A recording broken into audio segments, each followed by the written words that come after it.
أعوذ بالله من الشيطان الرجيم بسم الله الرحمن الرحيم. Excellence, Capitaine Ibrahim Traoré, président du Faso, chef de l'État, chers frères.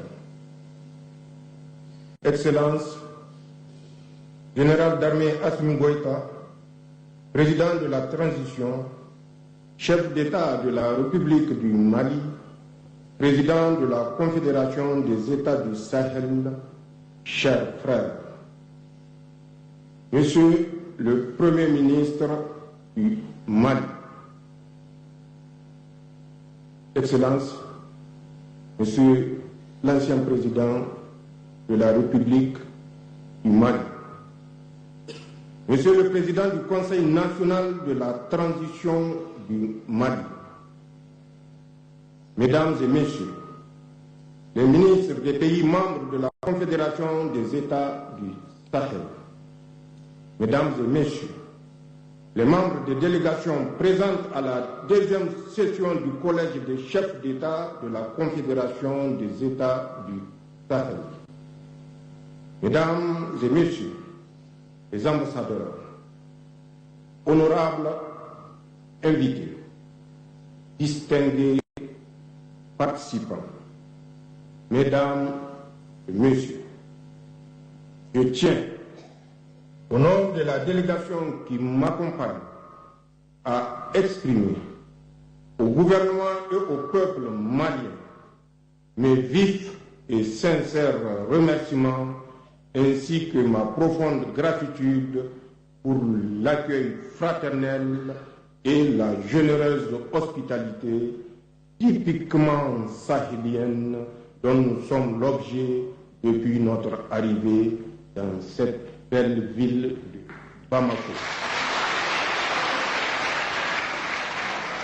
Mesdames et Messieurs, après le sommet historique de Niamey du 6 juillet 2024, consacrant l'avènement de la Confédération des États du Sahel, nous voici réunis aujourd'hui à Bamako à l'occasion de la deuxième session du Collège des chefs d'État pour, ensemble, renouveler notre ferme engagement à poursuivre et consolider l'œuvre irréversible de construction de notre confédération.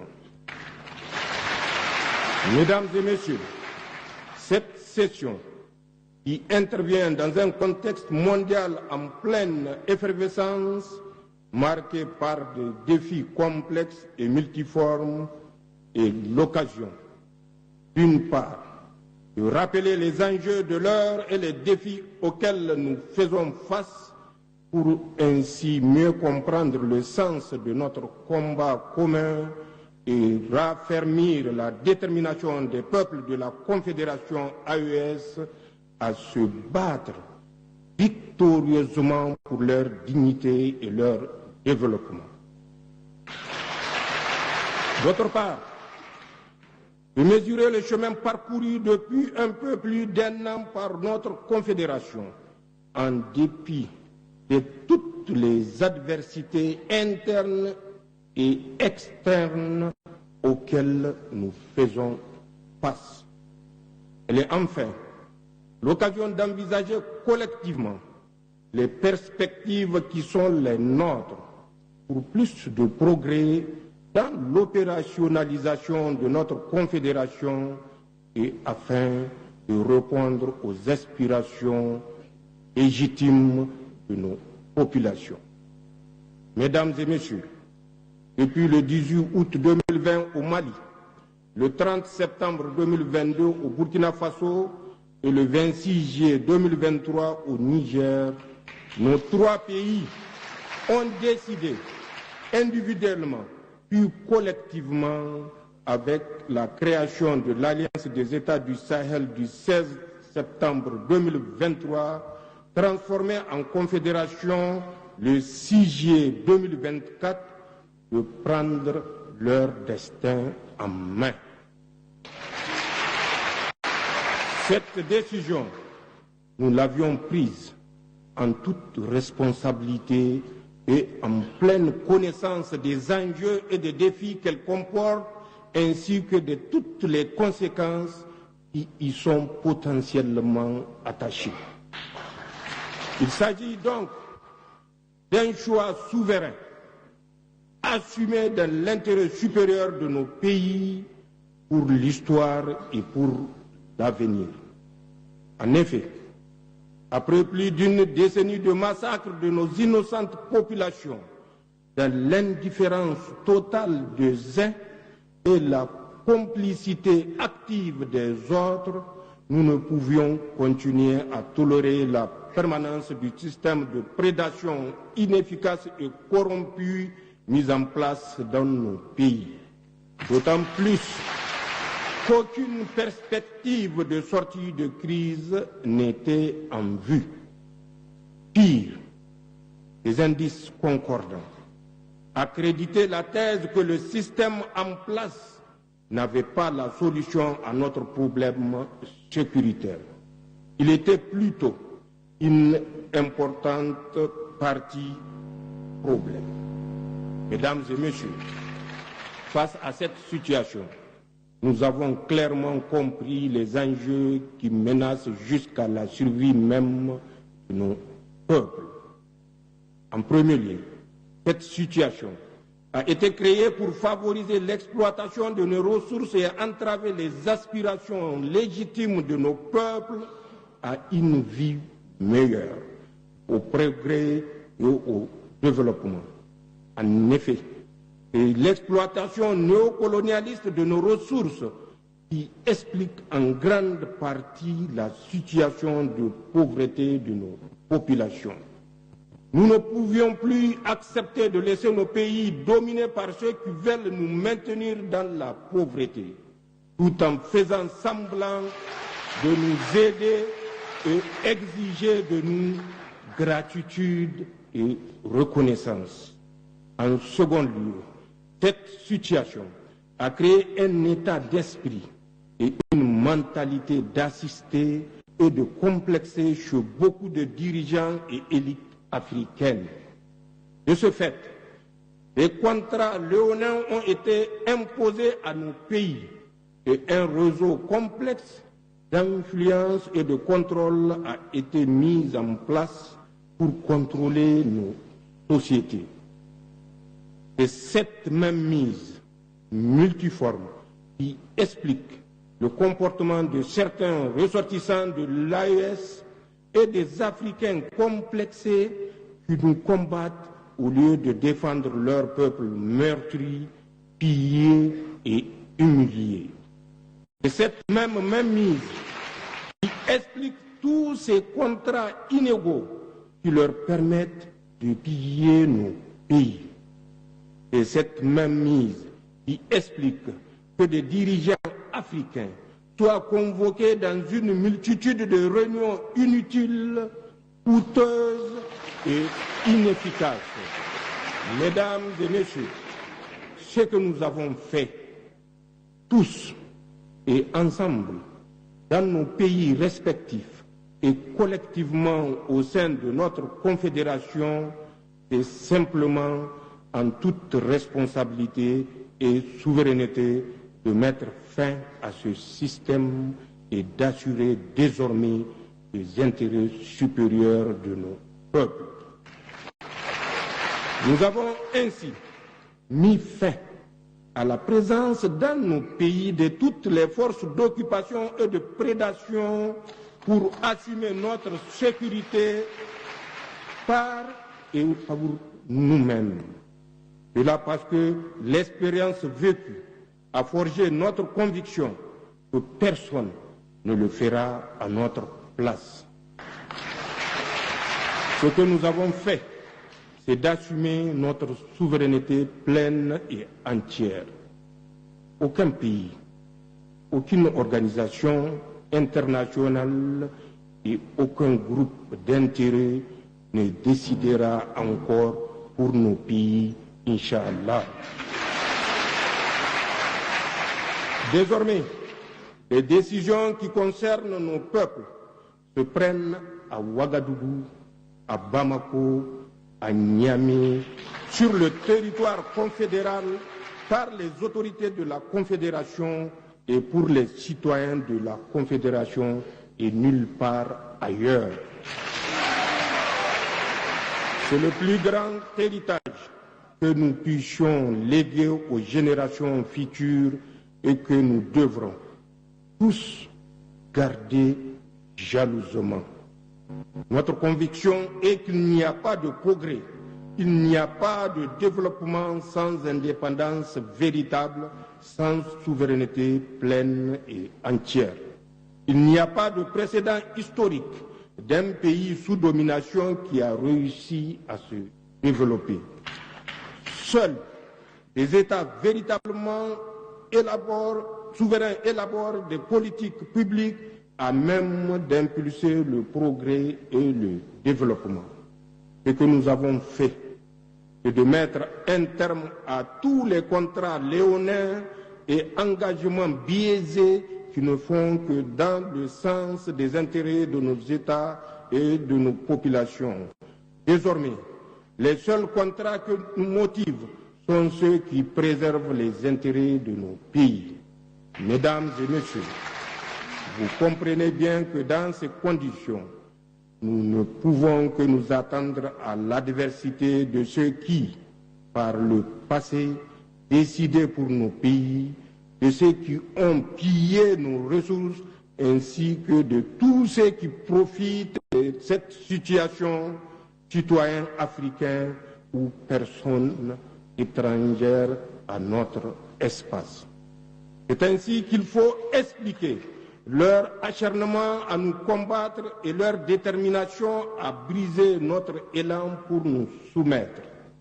C'est ainsi qu'il faut expliquer la guerre de communication qu'ils livrent dans le but de discréditer nos institutions et leurs dirigeants, de saper le moral de nos troupes résolument engagées au combat, de créer des conflits intercommunautaires.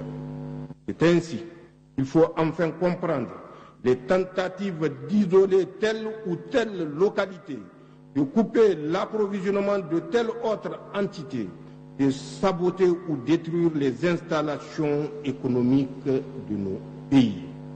En somme, tout est mis en œuvre par ces puissances impérialistes, notamment la France, assistée de ces supplétifs locaux pour susciter le chaos et justifier une intervention extérieure ou un mécontentement populaire. Cependant, toutes ces manœuvres perfides ont échoué et échoueront toujours, Inch'Allah, car elles trouveront en face des peuples sahéliens dignes, vigilants, résilients et encore plus déterminés à prendre leur destin en main. Mesdames et messieurs, comme vous pouvez le constater, la Confédération AES a intégré toutes ces données en même temps qu'elle a tiré toutes les leçons de notre histoire ancienne et récente. Et d'ailleurs, la raison pour laquelle nous avons créé cette confédération qui suscite tous les espoirs et qui nous donne entière satisfaction pour avoir réalisé des progrès tangibles. En effet, en 17 mois d'existence, la Confédération AES a réalisé des progrès indéniables au niveau de ces trois piliers fondamentaux. Il s'agit d'abord de la force unifiée de la Confédération sous le commandement d'un état-major intégré relativement au pilier de défense. J'aimerais à ce niveau rendre un vibrant hommage à toutes nos forces de défense et de sécurité du Burkina Faso, du Mali et du Niger, tout en ayant une pensée pieuse pour tous nos martyrs civils et militaires, en souhaitant prompt rétablissement à nos blessés. Il s'agit ensuite de la coordination de notre diplomatie qui parle désormais d'une seule voix. Il s'agit enfin de la création de la grande banque d'investissement de la Confédération relativement au pilier du développement. C'est certainement le lieu d'adresser mes vifs remerciements et mes chaleureuses félicitations à mon frère et ami le général d'armée Assimi Goïta, président de la transition, chef d'État de la République du Mali et président de la Confédération, pour la mise en œuvre réussie de la feuille de route de l'an 1 de notre Confédération, comme l'attestent si bien les résultats tangibles consignés dans l'excellent rapport soumis à notre observation. Les peuples dignes et résilients du Sahel lui seront reconnaissants pour son leadership, son engagement sans faille et le brio avec lequel il a porté haut les idéaux de la Confédération durant ce mandat, en dépit du contexte d'adversité sans précédent que j'ai évoqué plus haut. Mesdames et messieurs, la souveraineté à laquelle aspirent les peuples de l'AES est loin d'être un slogan. C'est un sacerdoce, un engagement quotidien qui se traduit par des actes concrets au niveau de tous les pans de la vie nationale. Elle répond à une vision stratégique clairement exprimée à travers le processus de refondation en cours dans l'ensemble de la Confédération. Le combat que mène l'AES est un combat pour la renaissance africaine. Il porte en lui les germes d'une Afrique libre et souveraine dont l'AES est l'embryon. Par ailleurs, il faut se rendre à l'évidence que l'AES constitue un rempart, une digue contre l'expansion du terrorisme sur le continent. Au lieu de prendre en compte cette évidence absolue, certains pays voisins de l'AES s'obstinent naïvement à servir de base arrière aux opérations de déstabilisation orchestrées par des puissances étrangères. Il est temps que ces États se ravissent et prennent conscience que leur statut réside plutôt dans l'unité africaine, dans une franche coopération sécuritaire sous-régionale et régionale, et non dans la satisfaction d'intérêts étrangers au détriment de ceux de leur propre peuple. Mesdames et messieurs, au Sahel, nous avons fait de la sécurité un choix stratégique prioritaire contre tout autre dictat politique étranger incompatible avec nos valeurs socio-culturelles. Il y va de l'existence même de nos pays en tant que nation, car la crise sécuritaire qui sévit chez nous constitue une menace existentielle. Comme l'a dit si bien Cheikh Anta Diop, la sécurité précède le développement. Au Sahel, il n'est pas exagéré de dire que la sécurité précède tout. Je dis bien tout. Pour terminer, mesdames et messieurs, je tiens particulièrement à saluer le travail remarquable accompli par les ministres et les hauts fonctionnaires qui, durant tout le processus préparatoire de la présente session du Collège, n'ont ménagé aucun effort pour soumettre à notre examen des documents de travail de qualité ainsi que des instruments juridiques pertinents qui nous permettront de consolider l'architecture institutionnelle et normative de notre Confédération. Vive la Confédération des États du Sahel, vive la solidarité entre le peuple de l'AES, vive l'Afrique libre et souveraine. Je vous remercie. Merci.